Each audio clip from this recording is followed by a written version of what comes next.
Hi, I'm Kim Engel, and my topic is quality coaching at Octopus Deploy. I'd like to share with you a story starting with the context, our approach to quality coaching at Octopus Deploy, some things that went well, what went wrong, and why, and looking forward. So at Octopus Deploy, we have no software testers. In order to ship quality at scale, we need faster feedback loops, which means engineers testing their own code during development.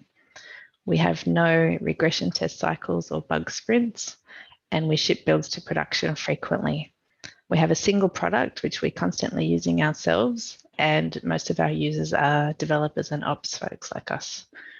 The whole team owns quality approach is part of our culture.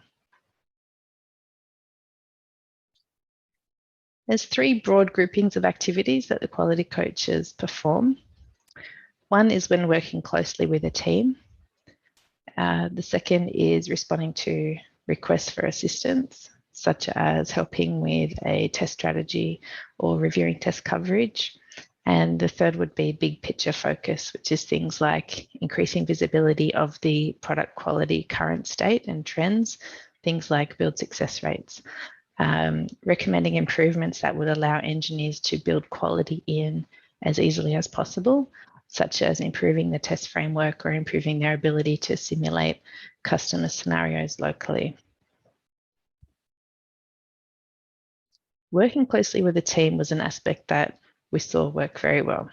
This is where we would be with the team for their agile cycle, ask probing questions around scope, just like software testers would, encouraging the developers to really focus on the risks and the quality, the usability of the feature that they're developing, reviewing that test coverage together, pairing for exploratory testing, really asking about issue prevention analysis, and if we can't prevent these types of issues in the future, how will we detect them earlier? And the key difference from software testing would be that the developers do the testing, but we help ask those questions around risk and quality. And it's fair to say some engineers saw the value from quality coaching in terms of this activity. What didn't work? Octopus looks different now than it did around 6 months ago. And back then, a lot of our engineers were former independent consultants.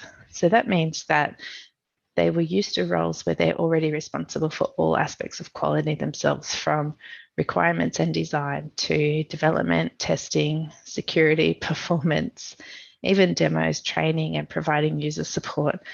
So this included folks who were more senior at the company and definitely more vocal than the newly hired quality coaches.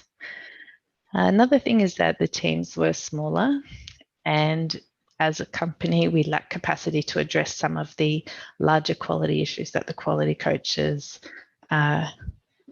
were reporting. So it's issues that were already on the radar, and it was, I guess, seen as noise, telling the senior engineers things that they already know but don't have the time to focus on at the moment.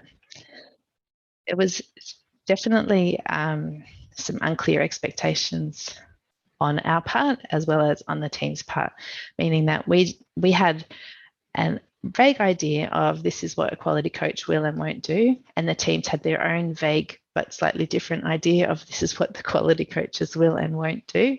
And being a very new role, a new field, we were working that out as we go. And we were given some room initially to experiment with different kinds of workshops, different kinds of approaches. Some of those experiments weren't great at drawing engineers in and engaging them. I don't think we always had enough leeway to say, that didn't work, let's try again.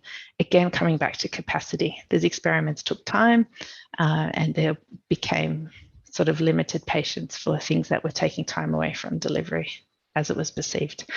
And just like with software testing, it's very hard to know the impact we had. It's hard to quantify quality coaching in terms of bugs that didn't occur in the product or a mindset shift within the team. So looking forward to 2022, we have another quality coach joining again. So we've paused the investment for now. Our quality coaches are in different roles, and there'll be a quality coach full-time from next year. We think with the fast pace of recruitment, there's a real risk of a culture shift away from a quality focus. And we're hiring more graduate and junior developers who will need that coaching more, and also hiring new engineers who are used to working with software testers at their previous company. So we think that quality coaching role will continue to adapt while the context of the organisation continues to evolve. If you'd like to talk more about quality coaching, I'm on Twitter at kengel100. Thank you.